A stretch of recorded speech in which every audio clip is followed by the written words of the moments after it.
class. Hope you guys are doing well. Don't work for money. Have your money work for you. Okay, this is going to be key because your active income can be used to buy income producing assets. You could work and then buy a car, or you could work, skill up, get an asset, and then buy the car. Okay, that's essentially how I got my first car. I worked a regular job, bought some dividend paying stocks, kept accumulating that until I had enough to buy my first car. The passive income from those assets is what you are to use to pay for expenses. And this is what it means to essentially put your money to work instead of you having to work for money. And this is a different mindset, right? When you're going from, let's say, zero to the first million, that is difficult because you are essentially forced to work for money. Like you don't necessarily have a choice. It's very difficult to go make that jump to go from working for assets or putting your money to work for you if you don't even have the skills yet to even generate income. So like working is actually important. That being said, it's this mindset around, okay, what are we working for? I'm also doing a coffee challenge. So drinking about a liter of coffee a day and see how it affects my productivity here. Let's put this away. I actually got kind of a rough sleep last night. So I got to bed at like 2 o'clock in the morning. It was pretty rough sleeping, but day two. So cheers. So back to this. By investing in assets first, you essentially are building a base for your wealth. It's not just working and saving money, because that only gets you so far, right? Especially if you tack on debt, which we're not even covering today, right? But the idea that if you don't skill up, it's difficult to even generate that income. And then once you skill up, then you put that income towards an asset and use that to buy things. This is the whole idea of putting your money to work and not just working for money. We got Ilya join the chat. He's very good at this. Ilya's always putting his money to work, right? He's not necessarily working for money. He's putting this money into deals that makes income, and then essentially he's putting his assets and rotating them. Right? Different model than what I use.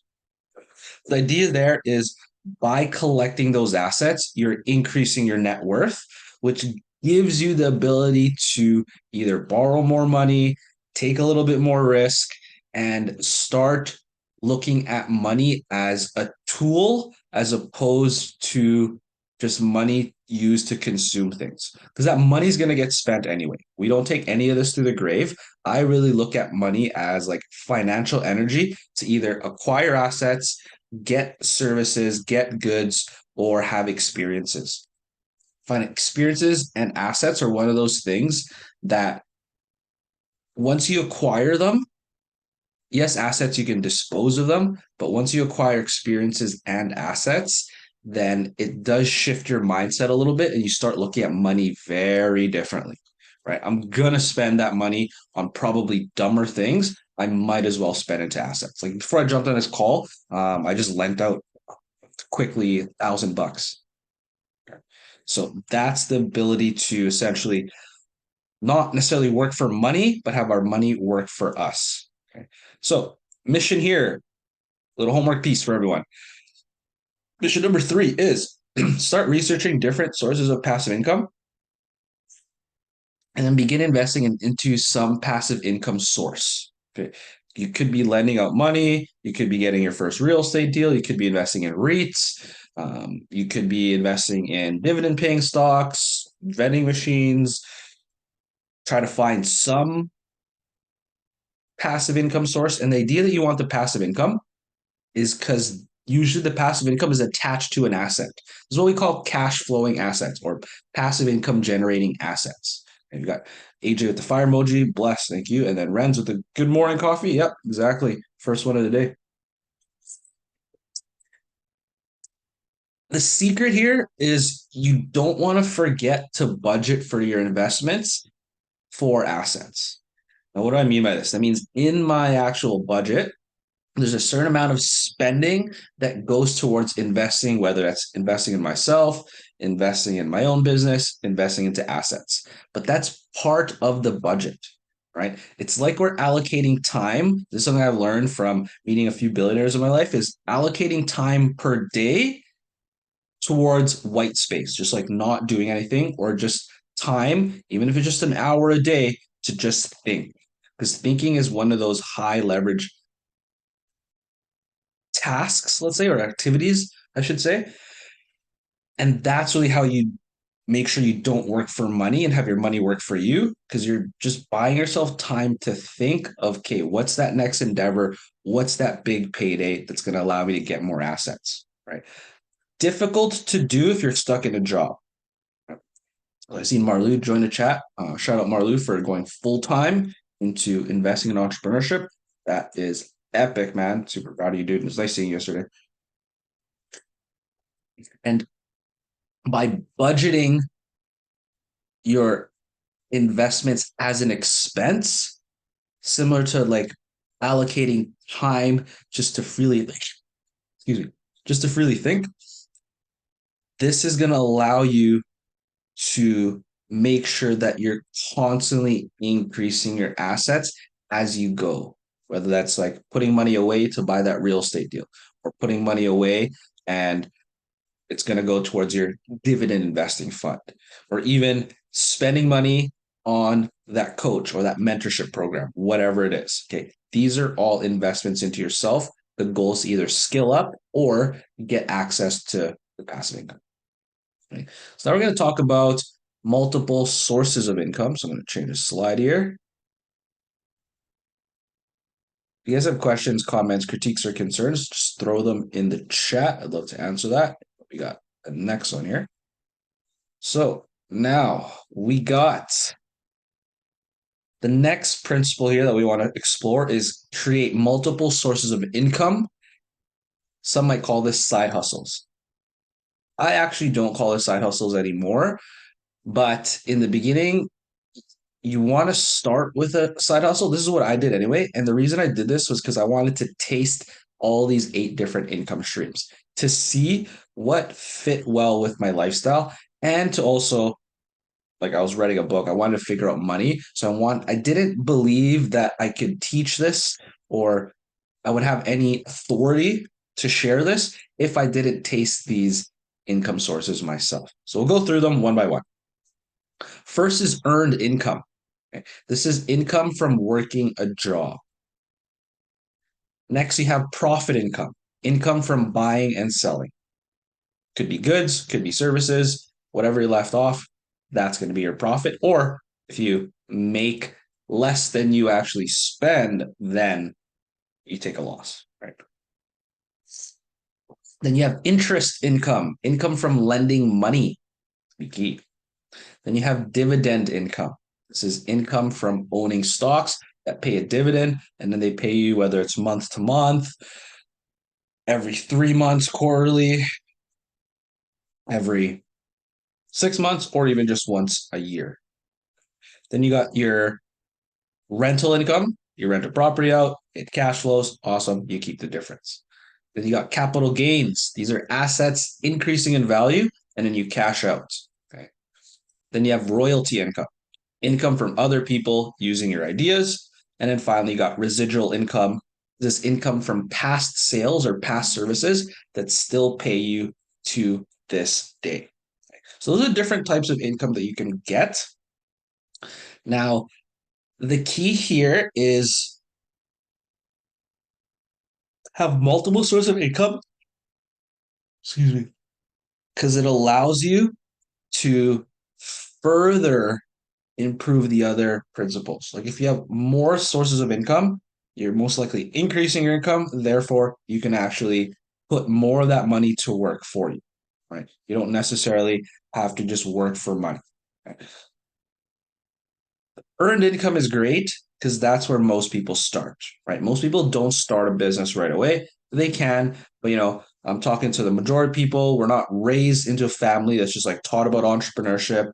We're not taught about these rules or the steps of starting a business or selling or marketing. We're not taught any of that in school. So most likely we are starting at working a job, trading time for money, and having earned income by default. Nothing wrong with that, right? The part that is dangerous, let's say, is if we get too comfortable and then we get stuck at just earned income because time's going to go by, right? Time is going to pass us by. And then if we're stuck just earning that one source of income from that job, one, that's all the money we'll make, right? Even if you have a good job, like if you're at a cap.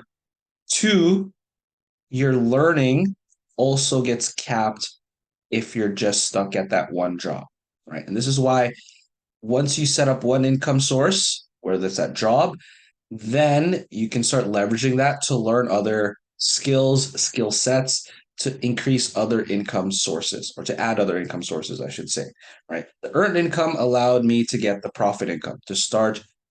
Basically, how I started was selling insurances and investments in the financial industry. And I could only do that because I knew that my earned income was going to get cut off on my fourth year of, well, I guess it was my second year of my second degree. So, as a teacher, when you're in university, your second year at my university anyway, Université Saint Boniface, your second year is a full year practicum, full time, plus your homework in school, plus classes, no pay. Okay, it's an unpaid practicum.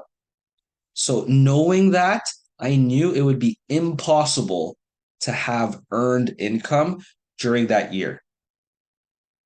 What I did was before that year came, I knew it was important. Sorry, I just got to sneeze. Ooh, bless me. Um, I knew it was important to set up at least some form of profit income. And even possibly if that income source didn't work out, I needed to create multiple sources of income. So what I did was while working in the financial industry, I started to learn about the business of consulting. That got me to learning how to be a tutor at the time. So now there's two income streams. And then I used that to essentially become an educational consultant at the same time. So now the key becomes work that job. I knew it was going to get cut off. Like I couldn't, work my regular job while I was in school at this time because you're just too busy. So I made sure to build out that profit income from tutoring. Right. Next is I also made sure I had some residual income and some dividend income that I was adding. I was just building my dividend portfolio at the time. They didn't have real estate yet, right? And the residual income came from past sales in insurances and selling people investments. They were called segregated funds. And every month you would get what's called a trail. So the more assets under management, the more money people invested with me while I was licensed at that time, the more that I would get per month. Right. And eventually, I remember it was the first day of that second degree and to become a teacher. And one of my classmates, Orson there, shout out Orson, he basically made, more than a principal would make in a whole month. I think he made like double the amount. I made like one and a half the amount a principal would make. And we weren't even teachers yet, right? Like we're still in university. And he said, screw this. Like I'm not working. I'm not becoming a teacher anymore. And he basically just quit the program, right? I was like, oh man, like, dude, like, let's just stick it out. We got one last year. He's like, oh, this doesn't make sense, right? Like, he's already making more. And for him, it was to get a job, right? Which, again, is totally fine. Nothing wrong with that. I looked at it and I was like, okay, well, I'm already made more than a principal at this time. I have the multiple sources of income. This is probably going to be important to teach one day. Like, this is a different type of education than what's taught in schools. It's a different type of education in that you're asked to do things in the real world, right? And this is why I always put missions at the end of these sections, right? It's not just to learn, okay, yeah, can you name the eight income streams? Cool. Can you define the eight income stream types? Cool. Now, the fun part is, and this is going to be mission number four, like start asking yourself, what other income streams would you like to start? What can you start? Pick a few, start researching them, and then immediately implement and then start them up. A lot of these you don't have to do that much to start up. I get it, rental income can be difficult for some. You gotta like actually have a specific strategy for you. But like, profit income, it could be as simple as knocking on people's doors and then offering a service. That's actually how I started. Before I was even licensed, there was a block of 3 weeks before I could get licensed in the financial industry. This is way before I was a real estate investor and a real estate coach. But during that 3 weeks, I was like, hey, well, I'm not waiting 3 weeks to get licensed and then start making money. I instead wanted to at least test out entrepreneurship right off rip. So what I did was like, okay, well, what can I do the next 3 weeks to make some money that teaches me, okay, how do I actually run small business? I was like, okay, what can I do? I can mow people's lawns. I can rake people's leaves. So I just door knocked everyone on my street and I put in flyers and I just put in, hey, Patty's Lawn Care. Call this number or text this number or email me here. It was just a simple, like, pretty sure I made it on Paint or Word or something. Got a couple calls, closed those people, and awesome. Like I was doing my like third client at the time, and this was awesome because this taught me how to hunt. And this is what I was trying to focus on actually. Like, how do I hunt for deals? How do I market and close business or make money without just showing up to my boss, right?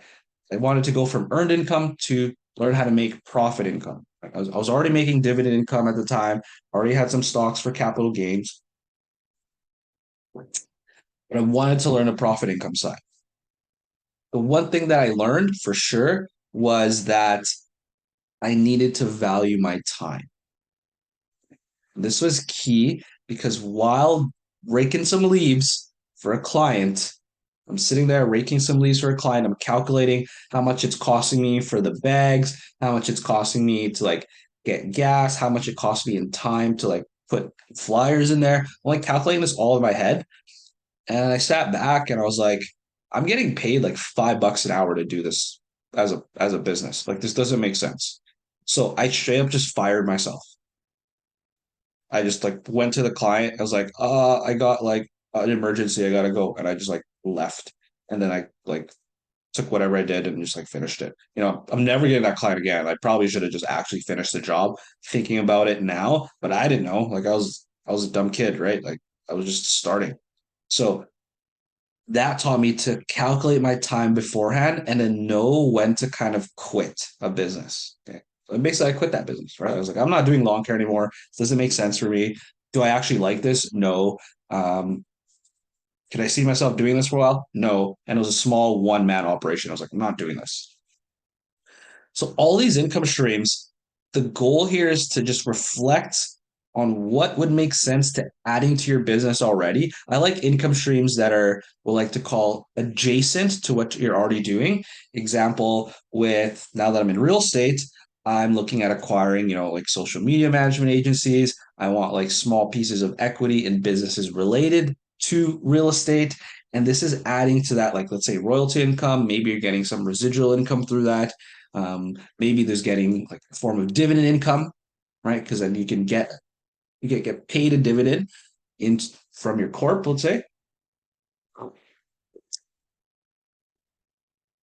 The next income source you start after that, and this is really kind of a sneak peek. What's the next session? Yeah, the next session is going to be give before you receive, but we'll kind of wrap this up with a story here because the next business I started was like painting window siding. Okay, while I was painting this window siding, this is where I learned to leverage other people's time and skills. So what happened? Like, I closed. Manager comes up to me. He's like, "Hey, I know you've done renovations your whole life with like your dad. Can you help me out with like painting some window siding that we have? It's just on the garage in the house. There's like 8 windows you got to do." I was like, "Okay, cool." And I was like, "How much do you want to pay me?" And she's like, "Oh, I don't know. Like, I'll let you figure that out." I was like, "Okay, yeah." She's like, "You could figure that out, right?" And I'm like, "Yeah, yeah, yeah, I could do that." Like, I had no idea how to like quote these things. So I literally went on Google and then I just quoted like how to quote this project for like painting, right? Gave me some numbers. I calculated it. Awesome. Cool. I gave the number. I thought like it was kind of ridiculous because I never got paid like that much basically. And they agreed. I was like, cool. Also, I didn't have to get my own tools. They provided the tools, they provided the paint. So it was no cost to me. My only cost was my time. So I show up there, first day, crank out 8 hours. And again, in my head, I'm calculating how much is my time worth with all these income streams. Having income is awesome, but having income that's worth your time is way better because time is more valuable. So I sat there, I'm like, okay, cool. University kid, I'm making like 75 bucks an hour right now. This is kind of cool. Except now my arms hurt. Like I'm sitting there, we're trying to like use the sanding machine, the sander there, trying to get all the old paint out. I'm like, this is exhausting. Like for 8 hours doing this, I don't know if I can do this tomorrow. And actually have a deadline. I set up a deadline to finish the job with the client. So what ends up happening is I'm like, okay, I could just hire people. Like this isn't that difficult to do. I could just tell someone how to do these steps, and then now we can have like almost a full on what's it called? Like I looked at it as a conveyor belt. I had a conveyor belt in my head where it's like one person would sand, and then the next person could already start like prepping to paint that area, and then while that person's done, the last person can start painting that area. So that's basically what we did. I hired 2 friends. I took a pay cut. I went from essentially working and making 75 bucks an hour at this painting job, cut that down basically in half, and then paid 2 other buddies. I'm paying them above minimum wage at the time. So we crushed that job. Within 3 days, we were done, saved us a bunch of time. And my lesson there was one, value my time more, but also learn how to give other people opportunities, especially if it saves me time and they can win by making some money. The lesson that came after was I should have kept some receipts, maybe got an invoice all those people and then not pay everyone cash and then have like some tax write-offs. Would have helped me. But again, I was young. I didn't know necessarily the rules of the game just yet. I paid out my taxes, but I didn't understand that, oh, like I had people help out. No, they could have been a write-off essentially. But the idea here for the session today is you are now moving towards looking at money differently, right? How can you create income sources? How can you also create income sources that fit your lifestyle? Right? Some of these income sources are passive, some of them are active. Everyone says, "Oh, you got to start a business to build wealth." Not necessarily. Okay, it's a skill that's going to help you build wealth a lot faster. Do I think it's necessary? Not really. Right? I think that you can actually just work a job, invest in other income streams that are a little bit more passive, and then build your wealth that way. That being said, it's kind of the slower routes. Okay. I like to have free time, location freedom, time freedom at a younger age. Some of you guys might want that too. Others, you're fine with working your job the whole time, taking kind of the slower routes, building out those assets over time. That being said, it also starts with what kind of lifestyle do you actually want. Right? So homework here is again, start asking yourself, what other income sources would you like to start? And then pick a few and start researching them. And then the main key here is to start them up. Just add, if you can even add just one income source a year and then stabilize that, and then it's fully part of your business, your wealth plan, that's awesome. Because you never know when income sources will disappear, right? We had like some crypto NFT craziness that happened a few years ago. Cool. I had to jump on that ship, make a little bit of cash, but hey, now that opportunity is not necessarily around. Okay. I know some people still make money on the NFTs and crypto and whatnot, but the market is different, right? It's not the same. It's definitely not as easy to just like flip NFTs at this point. But by having multiple sources of income, it saves you from making the mistake of getting stuck in just a job, being stuck, not having the free time, being stuck in, let's say, a city or a location that you don't necessarily want to be in. If you have multiple income sources, you can get your time freedom back. You can get your location freedom back. And you can essentially start allocating extra money into other assets and then continue building your wealth there. So that'll be it for today. You guys have, we'll take some questions actually. Questions, comments, critiques, or concerns. You guys are interested in learning more?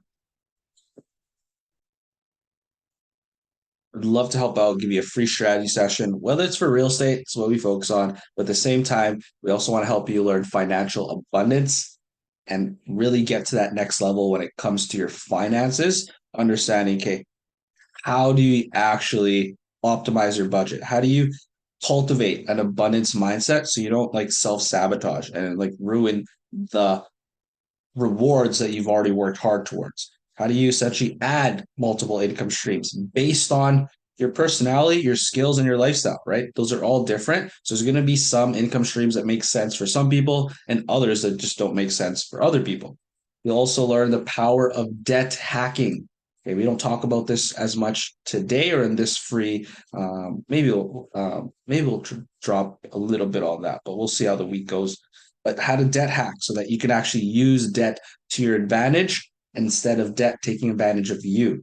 And then finally, the last piece we always cover is that high level networking skill. Because later on, it's going to be very important to know who to reach out to and have that network because you can't learn everything instead of knowing what to do. Okay. By having a network of people, they can bring you leads, they can bring you deals, you can exchange different ideas. Like I was hanging out with other real estate investors yesterday, and like we were just hanging out at a campfire, and I got so many ideas of what I could essentially do to give you guys more free value, help you guys crush it, whether it's in real estate or your finances or just your lifestyle design. Would love to help you do that. But it all starts with having clarity on what is it exactly that you want. So if you want to get clarity, you want to know, okay, where are we taking this? What can we do? What changes can we make that'll help you get to the next level and really give you that one-on-one help? I'd love to offer a free strategy session there. Honestly, just DM me the word growth, and I'd love to send you that. This content too is from my book, How to Never Be Broke Again. If you want to get the book, it's completely free. I give it out completely free.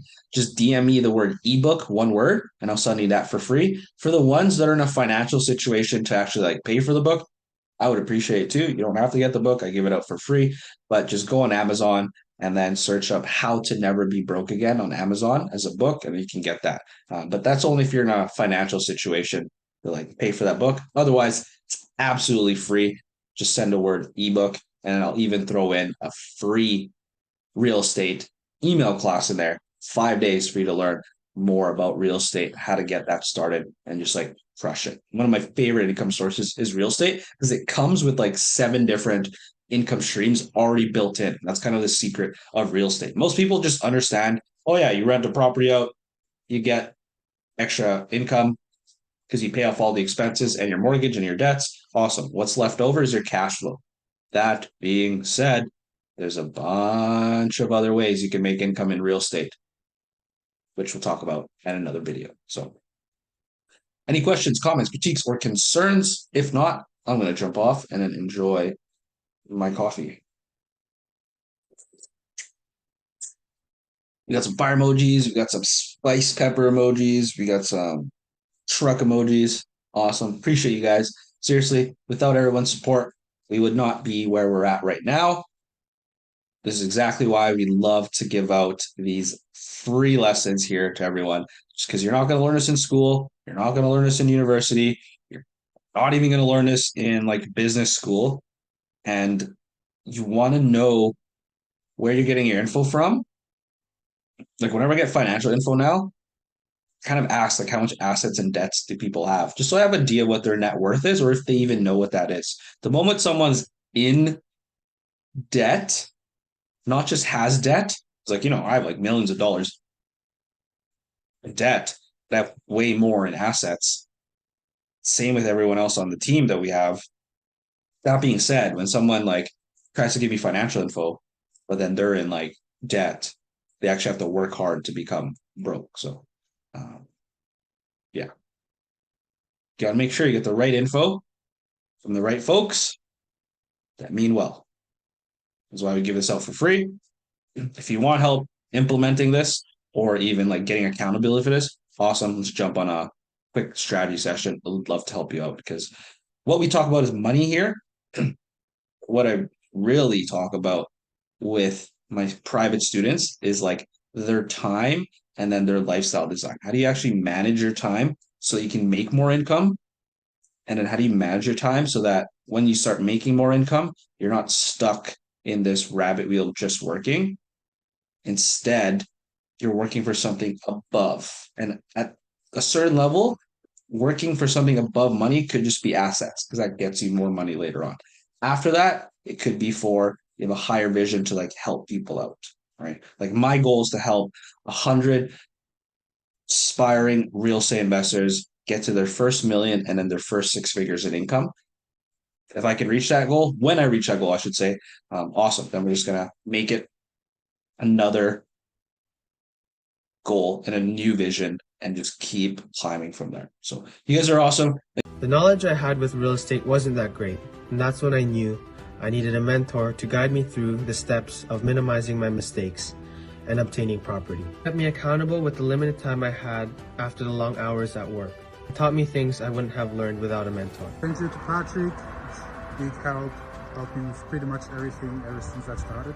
So big shout out to Patrick and Alliance. Nice. Yeah, Nick's an action taker, so we can help guide you, but you still got to do work, and Nick is a testimonial for that. Sure. Yeah. And thank you again, Patrick, for this program. It changed my life. It changed my mindset. It changed everything. That was the best six weeks of my life. I just want to give a shout out to my man Patrick. Just honestly been one of the best teachers that I've ever had. It's a very informative course. Patrick works with you one-on-one, so if there's any questions or anything you might be doubting or you're uncertain of, he'll definitely be there to help. Honestly, highly suggest this course. It's taught me a lot through my journey.